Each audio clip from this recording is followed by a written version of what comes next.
Mes frères bien-aimés, je suis sûr que vous êtes heureux comme je me le suis moi-même, en pensant que dans quelques instants, notre Seigneur Jésus-Christ va entrer dans notre être. Vous vous rendez compte, la chance qui est la nôtre, cette chance que le monde ne connaît peut-être pas encore suffisamment, a connu peut-être pour certains de nos frères, mais tout cela est largement oublié. On ne se rend pas compte du miracle qu'est l'Eucharistie.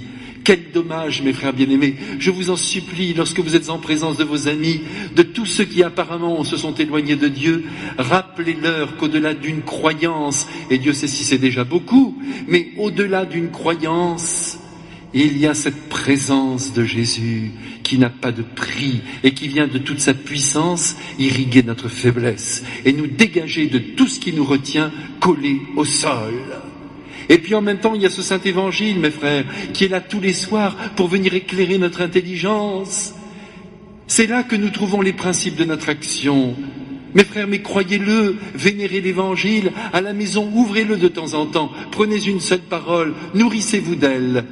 Cela suffira pour une belle journée qui sera ensoleillée par la puissance de la sagesse du Christ. Regardez ce soir si c'est merveilleux, même si ces thèmes nous les connaissons par cœur, même si nous les traversons régulièrement, même si nous connaissons la vie de Jésus sur le bout des doigts, c'est pas grave. On recommence, on bêche la terre de notre cœur et on reçoit de manière toujours nouvelle tout ce que Jésus est venu confier à la terre. Alors mes frères, regardez ce soir, Jésus vient de choisir les apôtres, c'est parfait, et il les envoie pour la première fois, tout seul, sans lui, aux quatre coins du monde, pour annoncer la nécessité de la conversion et l'accueil de son message et de sa vie. Ils sont beaux les apôtres, vous savez, parce qu'ils écoutent le Christ, nous ne l'écoutons pas toujours, et c'est pourquoi nous nous enlaidissons. Nous perdons pied dès que nous perdons pied avec la sagesse de Jésus.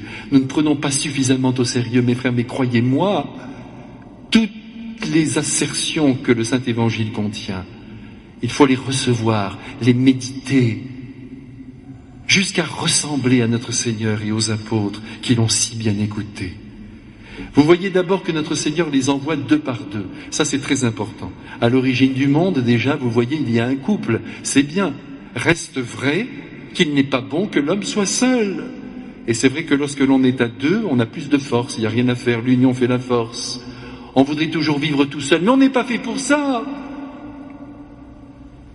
Quand on est à deux, mes frères, d'abord on peut se soutenir si on s'entend bien, évidemment, avec celui qui est avec nous.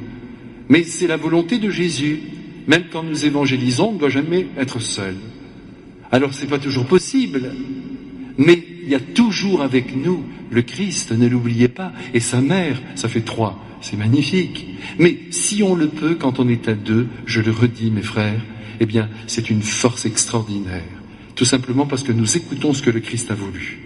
Il n'a pas envoyé, pourtant ça aurait fait 12 points, il n'a pas envoyé chaque apôtre dans une contrée. Il a dit vous irez 2 par 2 et vous vous aiderez. Cette prescription de notre Seigneur, mes frères, il faut la tenir dans notre cœur, beaucoup y réfléchir et surtout essayer de la mettre en pratique. C'est très important. Et puis vous voyez, comme mission, eh bien, la première mission, c'est de chasser les esprits mauvais, c'est de confondre le démon, c'est d'éloigner du cœur de l'homme toutes les forces négatives qui viennent l'envahir et le défigurer.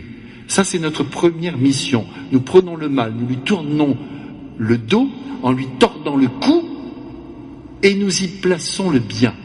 Ça, c'est notre travail. Tout ce qui est mauvais, mes frères, il faut l'enlever et mettre le bien à sa place. Et pour réaliser cela, Jésus dit, il n'y a qu'une seule façon. Il ne faut rien emporter pour la route. C'est lié tout ça, mes frères bien-aimés. Si nous sommes très sûrs de nous, eh bien, peut-être que nous allons compliquer les affaires lorsque nous serons devant des situations qui réclament au contraire une grande simplicité et surtout un état de faiblesse. Ça, c'est tout à fait particulier. Jésus veut que les apôtres apparaissent faibles aux yeux du monde. Parce que s'ils arrivent avec leur orgueil, eh bien, c'est fichu. Il faut arriver comme de pauvres serviteurs qui n'ont rien. N'emportez rien pour la route si ce n'est un bâton. Regardez la prudence de Jésus, parce qu'évidemment, il y avait des serpents sur la route. Alors le bâton servait quand même à les anéantir.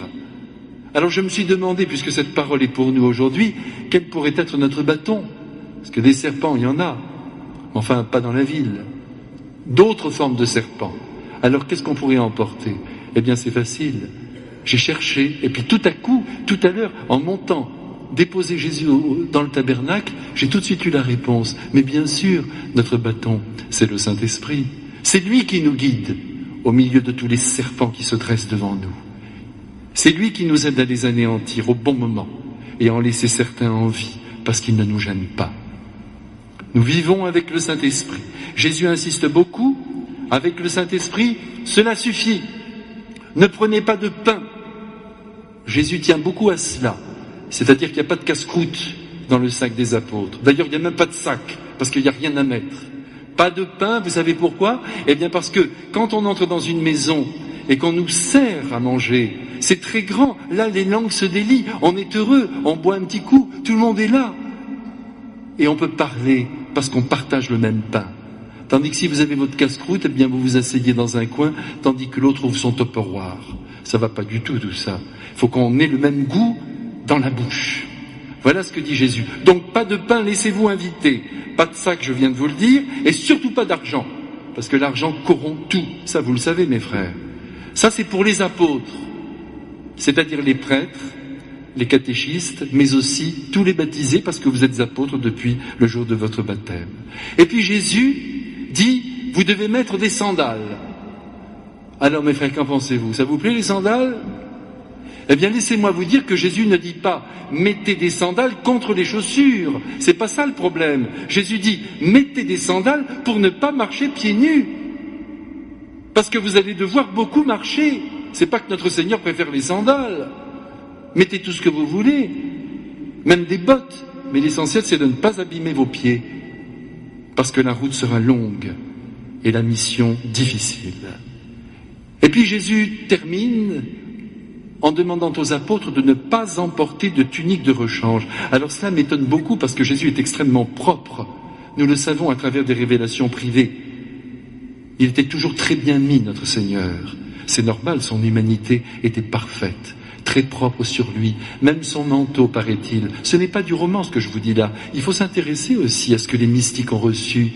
Il paraît qu'il prenait son manteau, il le pliait toujours, il ne le jetait jamais sur un lit ou sur une table, jamais.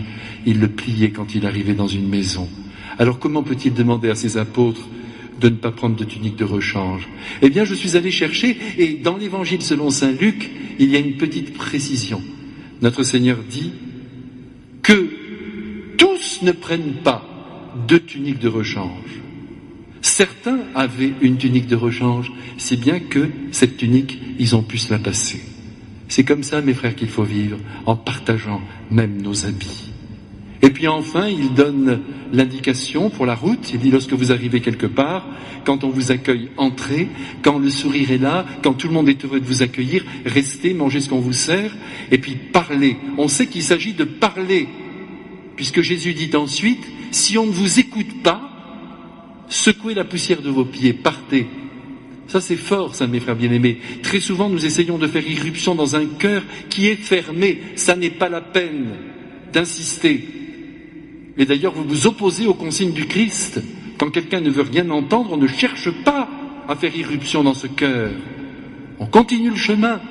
Et dès qu'il y a un cœur qui s'ouvre, alors là, on entre, on parle, on appelle à la conversion, on montre la beauté de la vie éternelle aussi qui nous attend. C'est très important, parce que quand les hommes ont perdu le sens de la finalité, quand ils ne savent pas où se termine cette vie, c'est fini. Cette vie présente se déploie avec beaucoup de difficultés et même d'angoisse.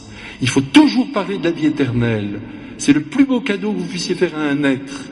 Et puis si vous pouvez, parler du portier, de notre Seigneur Jésus-Christ et de sa mère. Ils sont là tous les deux pour nous accueillir. Ce serait parfait.